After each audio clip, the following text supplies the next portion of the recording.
Staub's on fifth. We're here for the dessert portion. Last week we were able to take you to the Napa Valley. It was a wonderful tour. This week we're going to go to Montreal, one of my favorite cities in the world. Well, welcome to Parc Jarry. If you're visiting here now, you'd be coming here because of a tennis match. But for me, when I first came to Montreal, I flew from Houston, Texas. It was 78 degrees in Houston. I landed in Montreal, it was 5 below. I had never seen cold like that in my life. I had a wonderful time here. We did a lot of press conferences. We met a lot of wonderful people. And just before I flew back to Houston, Jim Fanning, who was the general manager, brought me to Parc Jarry. There were no stands, no seats, only the concrete slabs. And as I looked out over what was to be the field we were going to play on, there was 6 inches thick, nothing but ice. What went through my mind, very truthfully, I said to myself, oh my God, what have I gotten myself into? Now, I had no idea how good it was going to turn out, but in that particular instance, I was actually scared, and I thought that they had no chance of getting this ballpark ready to play baseball in 1969. One of the great idiosyncrasies of Parc Jarry was what's over my shoulder, the sun in the first baseman's eyes. Early in the game, when the game just got underway, the shortstop and the third baseman, if they got a ground ball, the first baseman could not see. So what developed was Gene Mark, who was the home manager, had his team on the field, would call time, go talk to the umpires, try to delay the game, and eventually what they did was they delayed the time that the pitchers would warm up, and they started the game about 15 minutes after game time because that was a factor. The first baseman couldn't see. It's just another one of the crazy things that used to take place here at Parc Jarry. But not everything took place here inside the ballpark.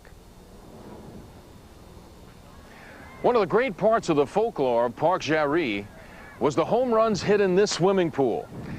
Willie Stargell, myself luckily a few times. Of course, I was a home player. And the wind blew very hard to the right field fence very often, so if you really got a ball up, it's about 450 feet plus to get into that swimming pool. Anybody that watched the games here, they used to actually have somebody here watching for the big home run hitters. The lifeguard would blow a whistle, everybody would get out of the pool for a while and wait for this guy to finish, then they'd go back to swimming. It really is one of the great parts of what the history of Parc Jarry really was. You know, not all the focus from the stands was what took place on the field here at Parc Jarry.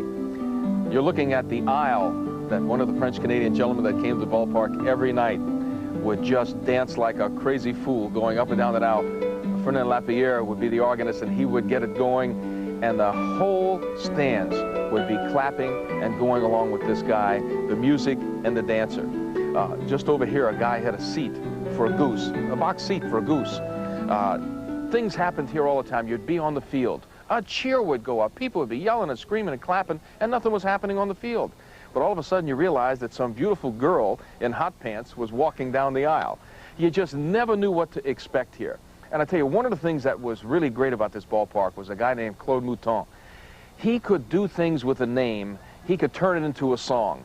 And I can sit back now and remember John Baccabella's name. It would be John Bocabella. I mean, it would just ring through the stands, and everybody would be laughing and kidding around. And I'll tell you, as great as the big O, Olympic Stadium, is right now, there's some things about this crazy old ballpark, Parc Jarry, that I still miss, and I think were a great part of baseball.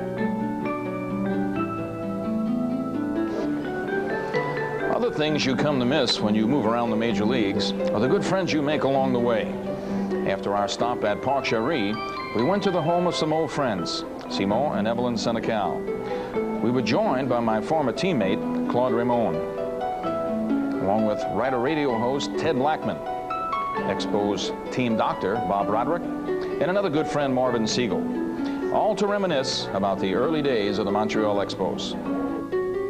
In 1968, I was playing with the Atlanta Braves, and in the winter, the Montreal Expos had a drive to sell tickets, and they asked permission from the Braves for me to work for them.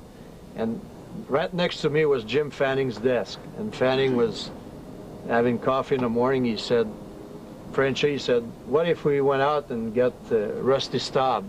I said, what? I said, no way you can get Rusty Staub out of Houston. If they did that, it'd be like getting Maurice Rocket reshot out of Montreal when he was in his prime, because I knew that in Houston, every weekend it was New Orleans Day at the Astrodome, and Rusty was very popular in Houston. I said, if you have a chance, go and get him. The next morning we woke up, Fanning, I went to the office, Fanning said, I'm going to get him. He said about 9:30, you're supposed to call me. So then the news came, Rusty Staub to Montreal. I remember that first big road trip we took out to the West Coast. We had lost 18 games in a row at Jerry Park. We got to Dodger Stadium, we lost the first two, and then a nail-biting finish in the Sunday afternoon game. We had lost 20 in a row. 20 in a row. We're ending we're going to end our losing streak. We had the lead in the ninth inning, and wouldn't you know it, the tying run was on second base. Willie Crawford's at the plate, and he smoked a rope to right field, I'll tell you, that impaled Staub on the right field wall. He almost went through it like a cookie cutter, catching it. Held on for the third out. Elroy Face saved the victory for Jerry Robertson. The winning streak came to an end, and that's when I said, out here in California, everything's the big this, the big that, the big dipper, the big shake, the big this, the big orange saves it, the Grand Orange, and will bring us back a victory. That's when I came up with the nickname Le Grand Orange. But one of the things that Simon really set up with some of his friends was my going to luncheons where they would speak French. They would allow me to ask some questions in English, but if I wanted to, other than ask a question, I had to say it in French. So we wanted to practice. So we got together and have a little session on French. And he was a very good student, and he was practicing a lot. And said, well, the best way to practice is get yourself a girlfriend. So we did, and he did. Rusty Staub, pourquoi avez-vous décidé d'apprendre le français? Je veux communiquer avec le public.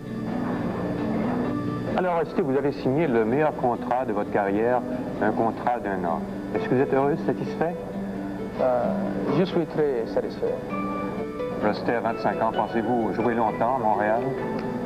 Je veux jouer ici pour toujours. Eh bien, nous l'espérons. Au nom des amateurs de baseball, merci beaucoup. I had such an involvement here. We had a young Expos club which had 155,000 children involved. It was an amazing thing. I traveled around the country to speak to all the kids in this area. I never felt better about what I was doing in my life than when I played here. When they told me I was traded to New York, my only thought was my dad had had a lot of problems with his heart. My mom was so sensitive to all these issues of being traded.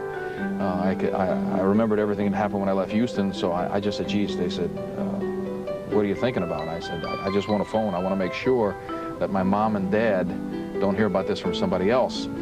Other than that, I handled it very professionally to a certain point, and then I would say about 3 hours after, when I finally finished making the phone calls I had to make and talked to everybody, and I got very quiet myself, I actually sat in my apartment and I cried. It's one of the few times in my life it really got to me. I mean, I didn't think. In fact, Jerry Patterson, who represented me so well here for all those years, in his book, the title on me was "They'll Never Trade Rusty."